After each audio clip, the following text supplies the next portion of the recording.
Em média, uma pessoa adulta fica resfriada de 2 a 4 vezes durante o ano, e uma criança de 6 a 10 vezes. Por outro lado, algumas pessoas quase nunca ficam resfriadas, e quando ficam, os sintomas duram pouco. Ficam 1 ou 2 dias com sintomas leves e depois já fica tudo bem. Qual a diferença e por que algumas pessoas nunca ficam doentes? Qual será realmente a diferença entre adultos que ficam sempre doentes e aqueles que parecem que nunca ficam?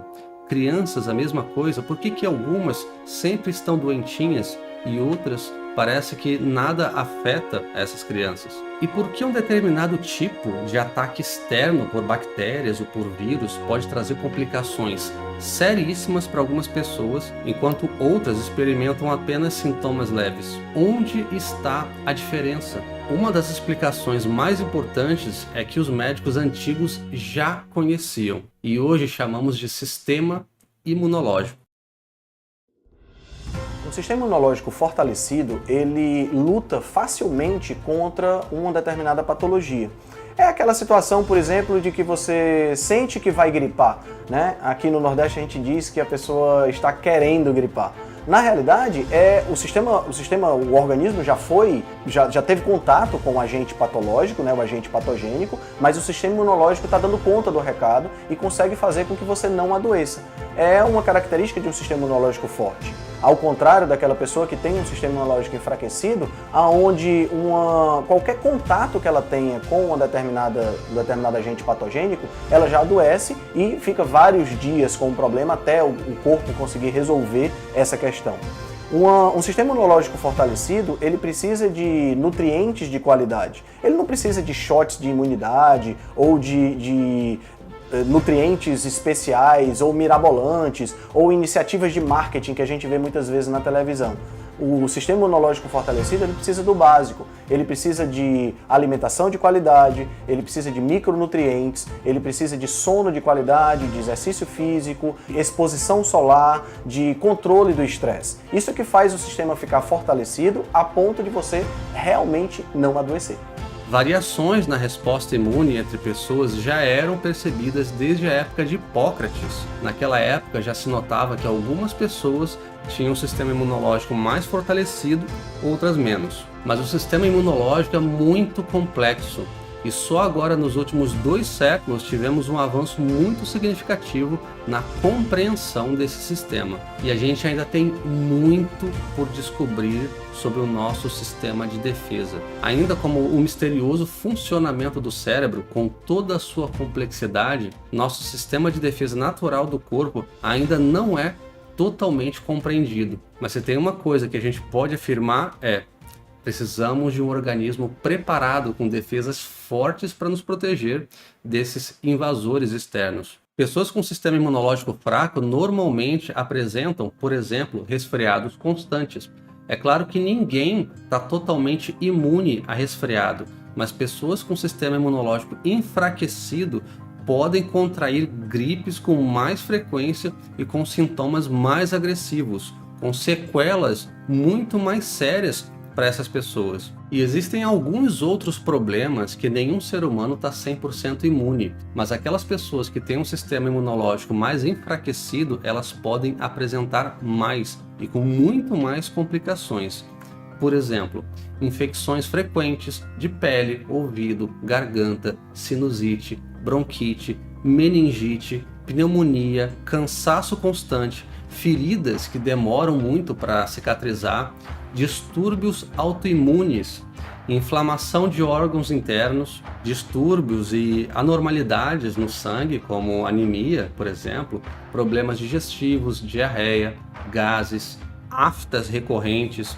A lista vai muito longe. É claro que a gente não pode deixar de citar o câncer. Também é um problema para quem tem um sistema imunológico enfraquecido. Glóbulos brancos, anticorpos e outros componentes do sistema imunológico utilizados no combate a infecções também são usados para reconhecer células defeituosas e removê-las antes que formem um tumor ou câncer. Inside all of us lurks a serial killer. A killer whose primary function is to kill and then kill again. These are cytotoxic T cells, a specialized member of our white blood cells. They patrol our bodies, identifying and destroying virally infected and cancer cells.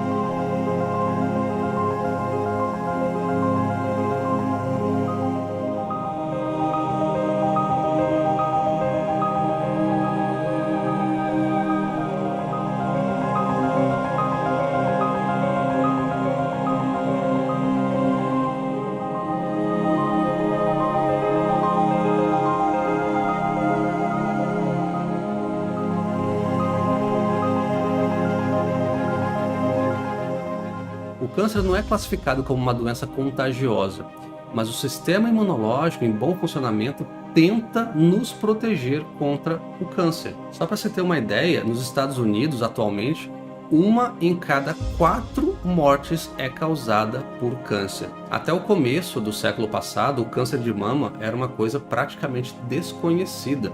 Hoje, no entanto, essa doença afeta 1 em cada 8 mulheres ao longo da vida.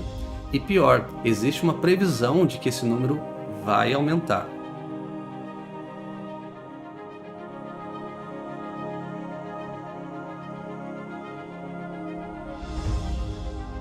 Um dos principais fatores é a nossa dieta moderna, muito pobre em nutrientes. Esse é o grande paradoxo de uma sociedade superalimentada e subnutrida. Quando falamos em desnutrição, geralmente lembramos daquelas crianças que sofrem pela falta de comida, que passam fome e são extremamente magras. O problema é que existe outra forma de desnutrição, que não causa fome, mas também causa problemas: a desnutrição causada pela má alimentação.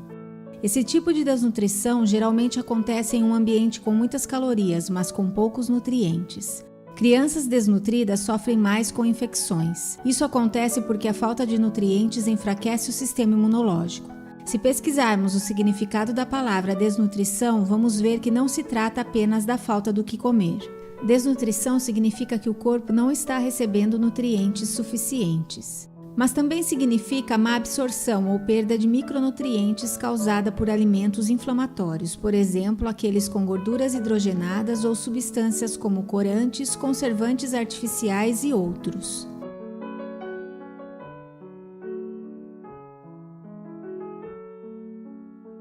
A combinação de uma dieta rica em alimentos inflamatórios com poucos alimentos nutritivos compromete diretamente o nosso sistema imunológico, e as crianças são as maiores vítimas nesse sentido.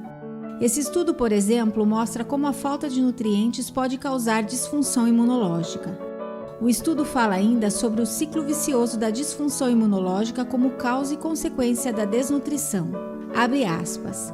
A desnutrição resulta da assimilação desordenada de nutrientes, mas também é caracterizada por infecções recorrentes e inflamação crônica, implicando em defeito imunológico subjacente, fecha aspas. Ou seja, se estamos desnutridos, prejudicamos nosso sistema imunológico. Se estamos com o sistema imunológico comprometido, o corpo passa a assimilar de forma desordenada os micronutrientes e ficamos ainda mais desnutridos. Conforme o estudo mostra, a desnutrição pode causar infecções recorrentes e inflamação crônica, assim como infecções recorrentes e inflamação crônica causa desnutrição em um ciclo vicioso.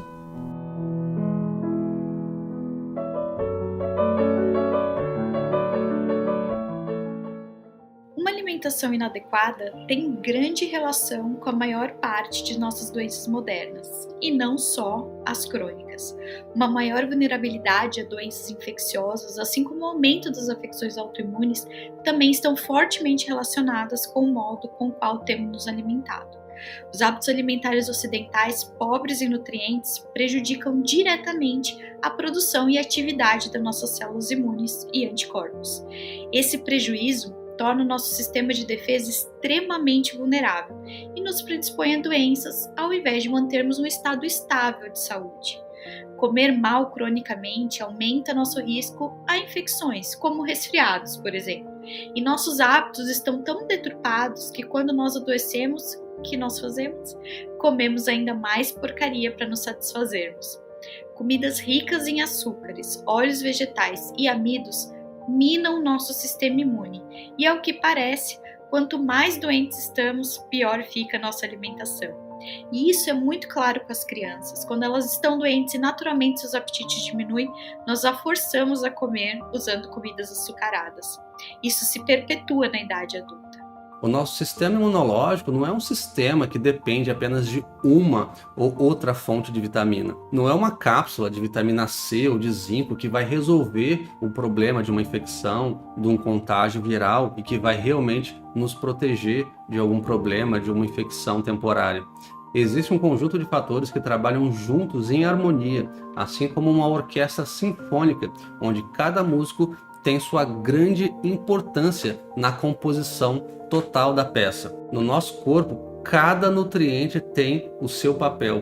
Todas as vitaminas, minerais, ácidos graxos, aminoácidos, enfim, tudo em harmonia e equilíbrio. A composição de macronutrientes, ou seja, carboidrato, proteína e gordura, tem sua importância, mas o que de fato vai fazer diferença no organismo são os micronutrientes, como o nosso corpo está absorvendo esses micronutrientes e, claro, nossa saúde intestinal. O nosso organismo gosta e precisa de uma variedade imensa de nutrientes. Nossa alimentação moderna, com energia em excesso, é seriamente deficiente em vários micronutrientes essenciais ao funcionamento adequado do sistema imune.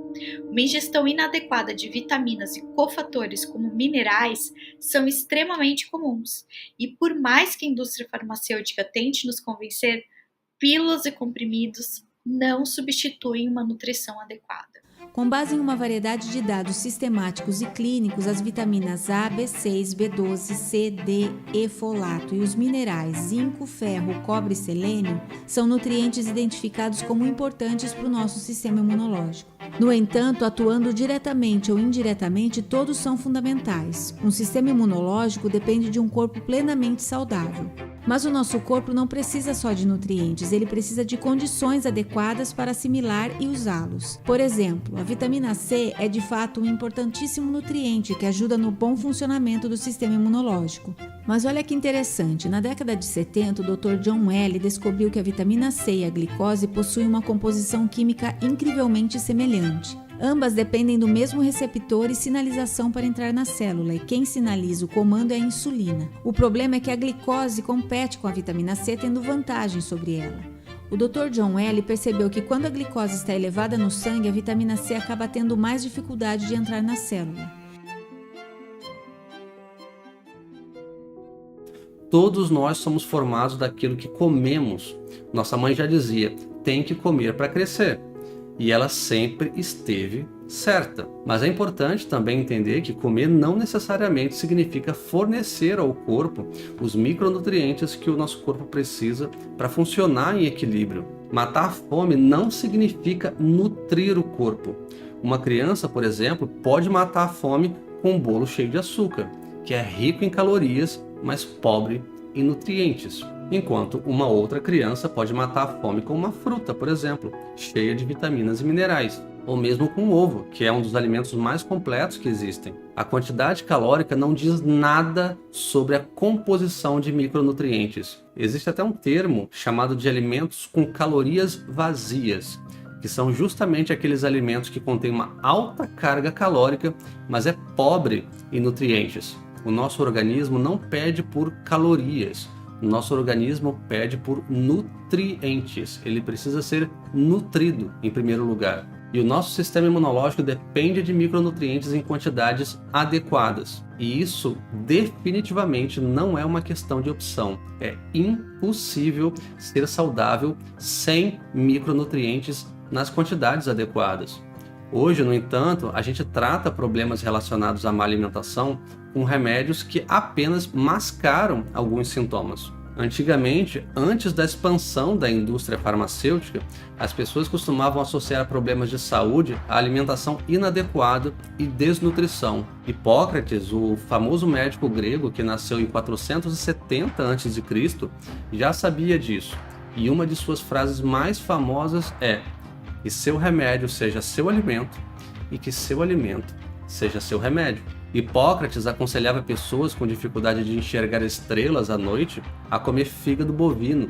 E hoje a gente sabe que fígado bovino tem uma grande quantidade de vitamina A, essa vitamina lipossolúvel, que é uma das principais vitaminas para a boa saúde da retina. Embora eles não soubessem na época, exploradores marítimos foram os responsáveis pela descoberta de algo que hoje a gente chama de vitaminas. Em suas longas viagens marítimas, principalmente no século XV e no século XVI, marinheiros comiam basicamente alimentos desidratados e peixes. Muitos deles até consumiam só biscoito. Esses tripulantes eles começaram a apresentar sintomas como hemorragia gengival, fraqueza, perda dos dentes, hematomas, e pior, muitos deles morriam por conta da desnutrição que isso tudo causava. Essa doença é o que a gente chama hoje de escorbuto, causada pela deficiência grave de vitamina C. Evidências mostram que, ao desembarcar, os marinheiros sobreviventes faziam diferentes testes com variações na alimentação, e foi descoberto que, com o consumo de frutas ácidas e alguns vegetais,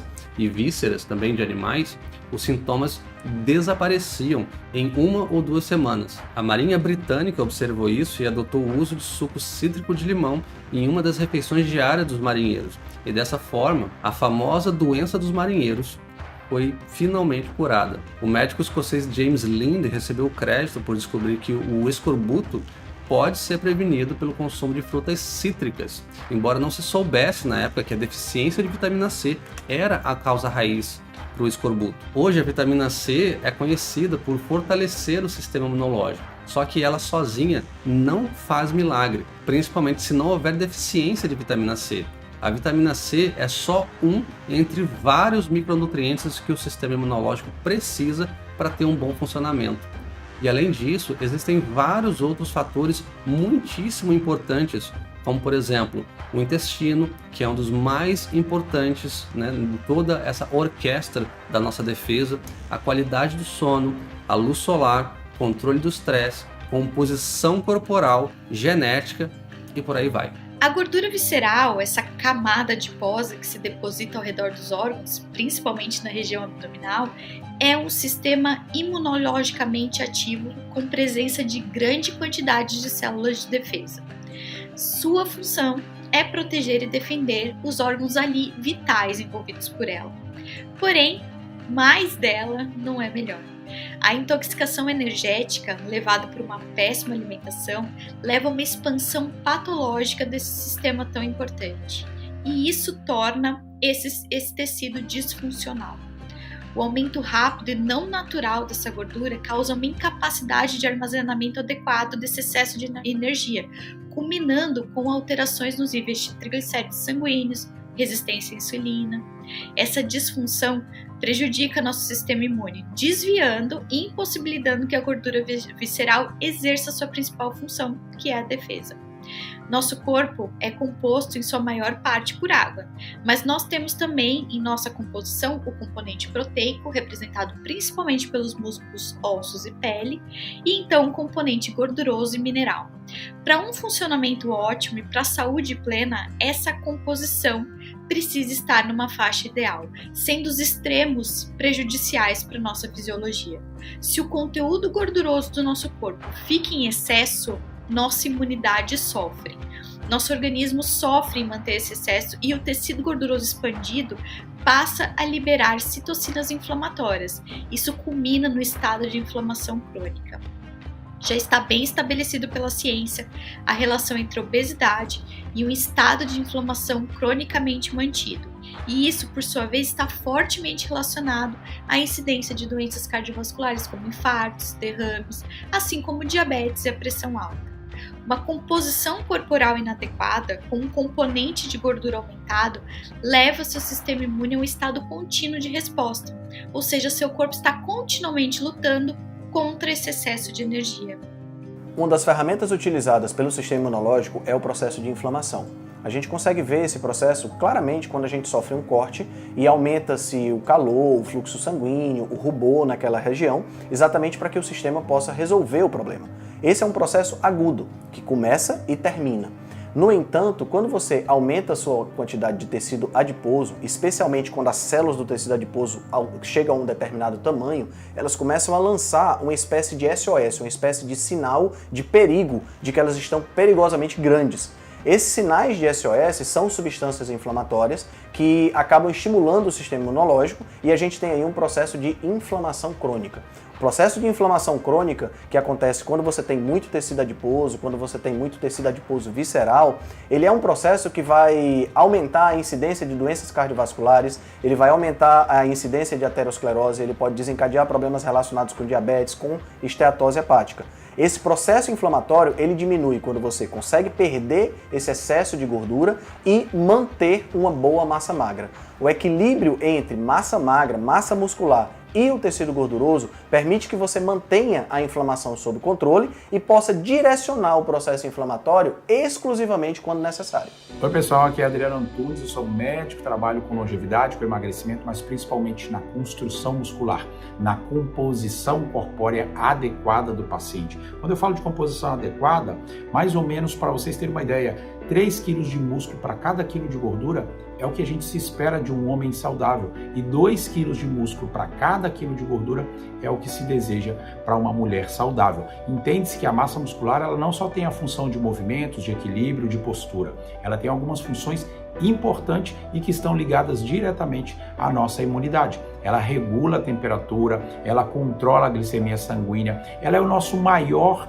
reserva de proteínas no nosso corpo. E além disso, a massa muscular ela se comporta como um órgão endócrino. Através das mioquinasas, elas se correlacionam com outros órgãos, fazendo assim com que o metabolismo do nosso sistema imunitário melhore. Eu vou ter muito mais células para a nossa proteção imunológica quando eu tenho massa muscular adequada.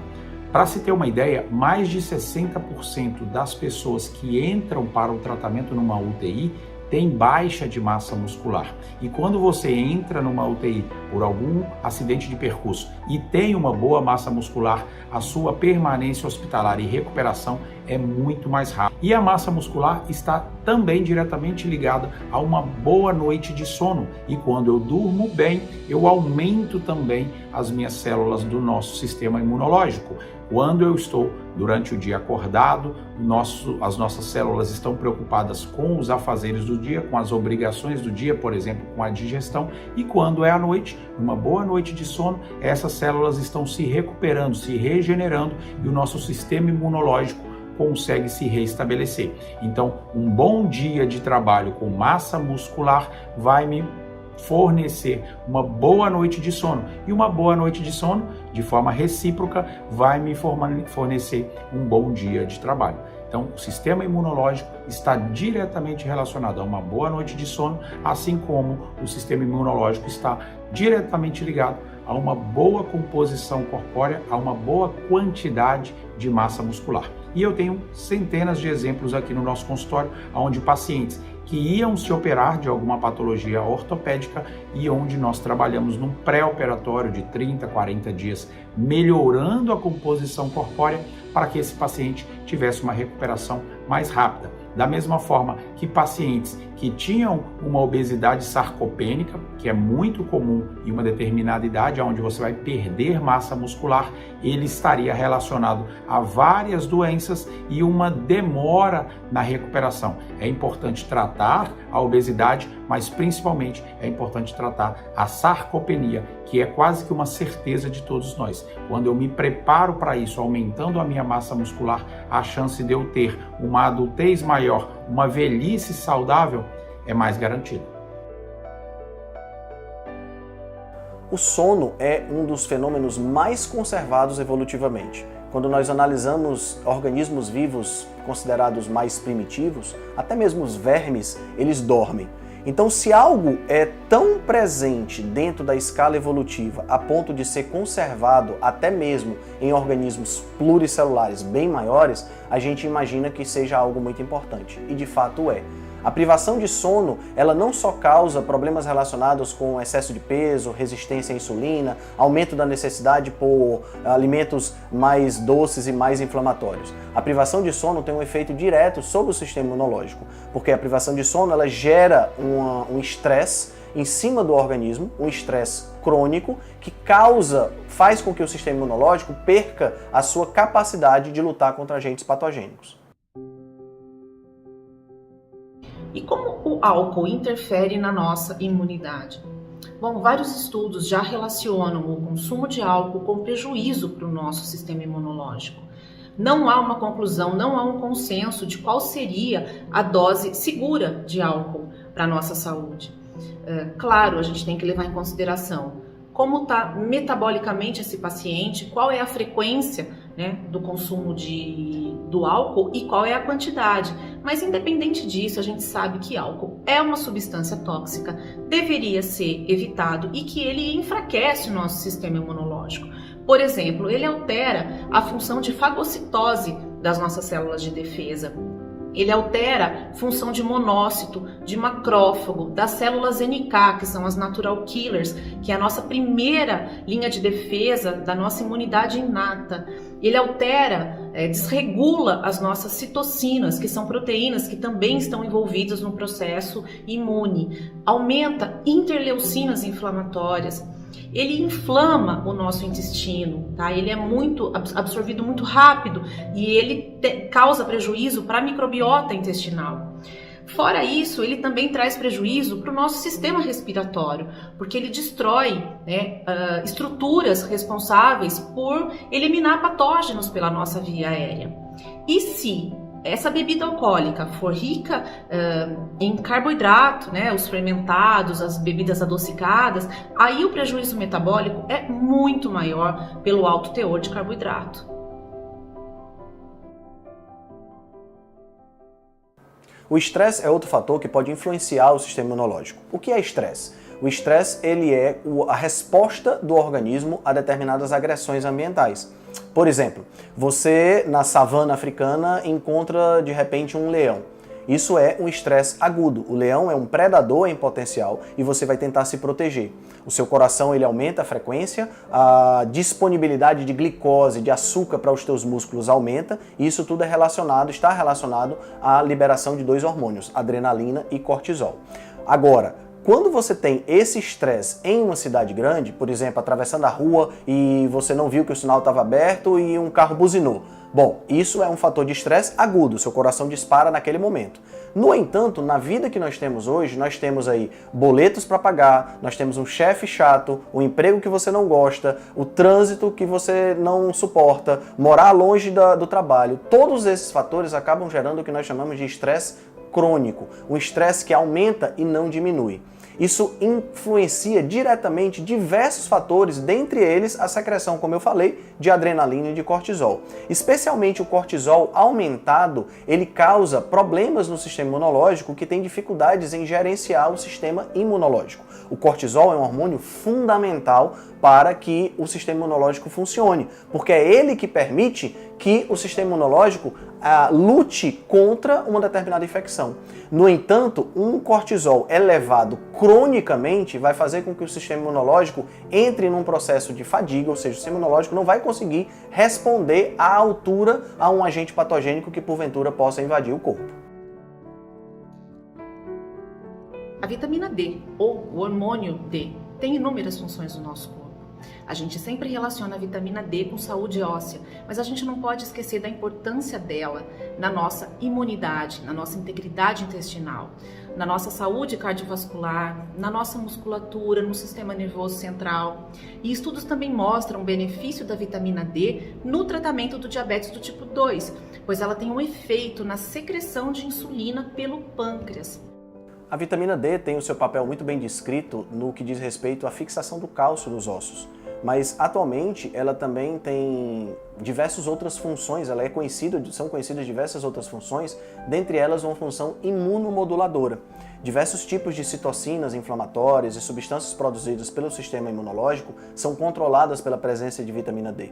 Existem indícios de que a carência, níveis baixos de vitamina D, estão relacionados diretamente com o aumento das doenças autoimunes, como artrite reumatoide, diabetes tipo 1, e isso tudo tem a ver diretamente com a nossa exposição solar. Quando se fala em vitamina D, se pensa muito na questão da suplementação, mas a suplementação de vitamina D, ela não traz os mesmos benefícios do que você se expor ao sol. Nós evoluímos em contato direto com o sol. Então, quando a gente se expõe ao sol, não é só a vitamina D que é fabricada. Nós temos diversos outros mediadores químicos que são fabricados, como o óxido nítrico e a melatonina, e também a vitamina D. A exposição solar só tem benefícios que vão ajudar ao nosso sistema imunológico conseguir lutar mais facilmente contra as doenças e agentes patogênicos. Quando a gente fala em ter saúde, a grande maioria das pessoas pensa que saúde é ter acesso a remédios, convênio médico, ou fazer exames periódicos para poder diagnosticar as doenças precocemente. A gente passa a acreditar que quanto mais assistência médica a gente tem, mais saúde também a gente vai ter e mais a gente vai viver com qualidade. É claro que isso tudo tem sim o seu papel e a sua importância, mas o consumo exagerado de remédio que só atua nos sintomas dos problemas causados pela má alimentação só piora a situação e muitas vezes trazem mais problemas ainda. E esses outros problemas nos fazem tomar ainda mais remédio, piorando ainda mais a situação numa espiral de deficiência e doença. Se a gente está doente ou com dor, a gente toma remédio. E quanto mais remédio a gente toma, mais fraco fica o nosso sistema imunológico. Então está correto dizer que quanto mais remédio a gente toma, mais a gente pode abrir portas para outras doenças. Ter acesso à assistência médica de emergência é uma coisa muito valiosa. Só que no nosso mundo moderno, emergências ligadas a lesões, acidentes, infecções ou até mesmo guerra, hoje em dia não é a principal causa de morte. Hoje, as principais causas de morte são as doenças cardíacas e câncer. Só tomar remédio para tratar a doença tem pouca influência no aumento da qualidade da saúde. E por quê? Porque na maioria das vezes os remédios não tratam a causa das doenças, principalmente as doenças crônicas. Ficar prescrevendo apenas remédio encoraja o paciente a continuar com o estilo de vida que causou o problema, acabando com a saúde. Tratar sintomas não impede que a doença avance para um estado mais grave. John Abramson, professor de medicina em Harvard, fala o seguinte: quando falamos em intervenção médica, temos que analisar o contexto, pois as informações que os médicos recebem são tendenciosas. Os estudos são patrocinados, os resultados são interpretados pelas indústrias farmacêuticas ou são influenciados por patrocinadores. O que é publicado na maioria das revistas de medicina já não é ciência séria.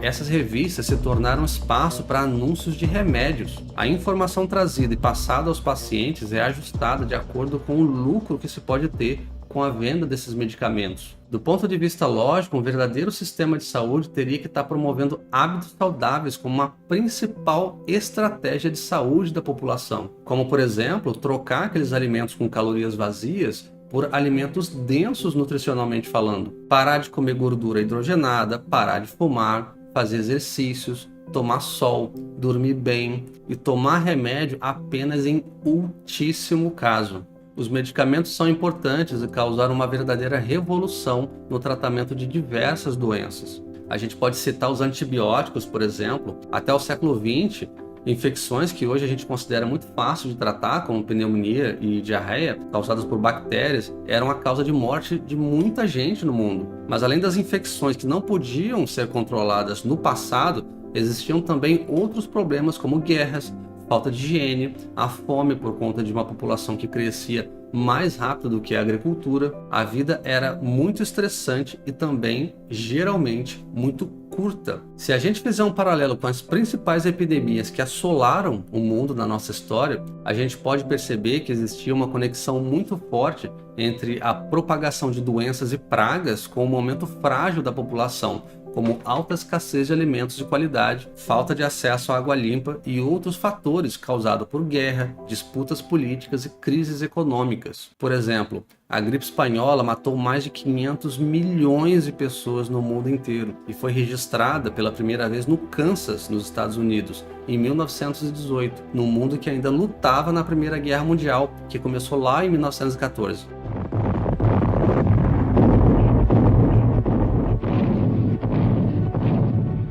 O primeiro surto de cólera foi registrado em 1817 na Índia por conta de grãos de arroz contaminados pela água dos rios e rapidamente se espalhou pela Tailândia, Indonésia e foi parar em diversas regiões da África e até da Europa. A praga de Atenas surgiu na Grécia Antiga por volta do ano de 430 a.C., no meio da Guerra do Peloponeso, entre as cidades-estado de Atenas e Esparta. Estima-se que mais de 30 patógenos foram responsáveis pelo surto que matou 1/4 da população grega na época. Guerras, disputas, revoluções civis, desastres naturais, tudo isso deixam duas sequelas muito comuns nas nações, que são a fome e a desnutrição. E isso é uma grande oportunidade para que uma epidemia se instale e se propague. Mas é claro que existiam algumas regiões no mundo, ao longo da história, onde as dietas eram relativamente saudáveis, a vida era melhor e mais longa. Por exemplo, o povo do Himalaia, os Hunzas, ou os nativos peruanos que viviam nos Andes, ou então os Okinawan, no norte do Japão, a expectativa de vida dessas pessoas nessas regiões era até superior à média que a gente tem hoje em dia. Isso tudo muito antes das vacinas e dos antibióticos. Só que não foram só os antibióticos os responsáveis pelo controle das doenças infecciosas.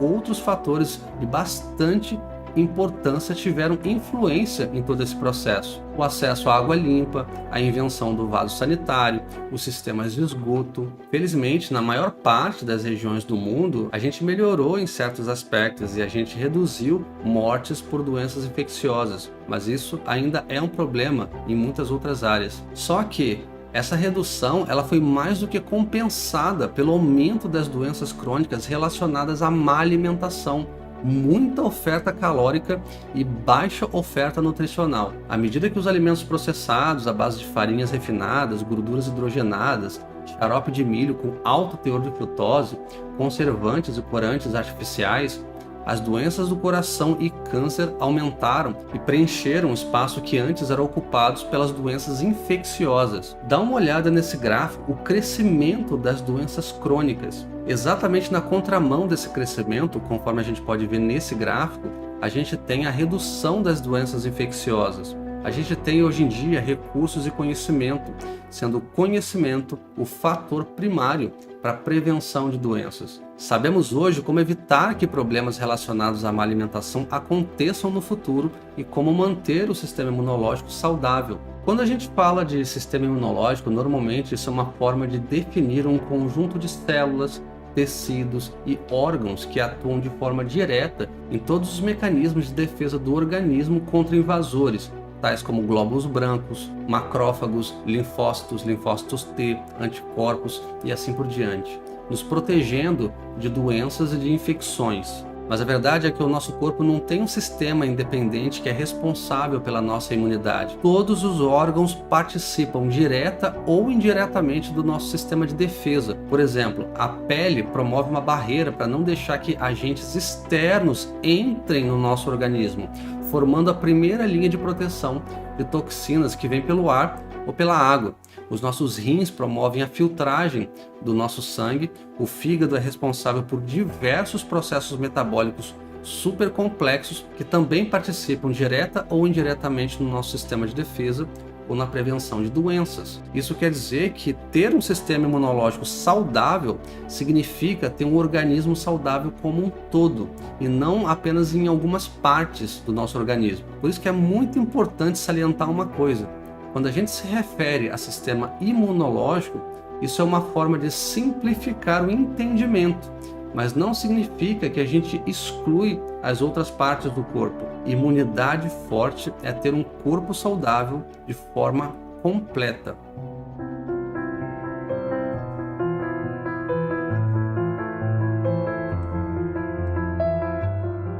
Hoje é clara essa relação entre o nosso sistema imunológico e a nossa microbiota intestinal.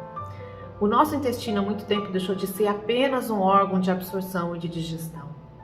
A disbiose, que é o desequilíbrio dessas bactérias, o desequilíbrio da nossa flora, causa uma permeabilidade dos nossos enterócitos, que são as nossas células intestinais.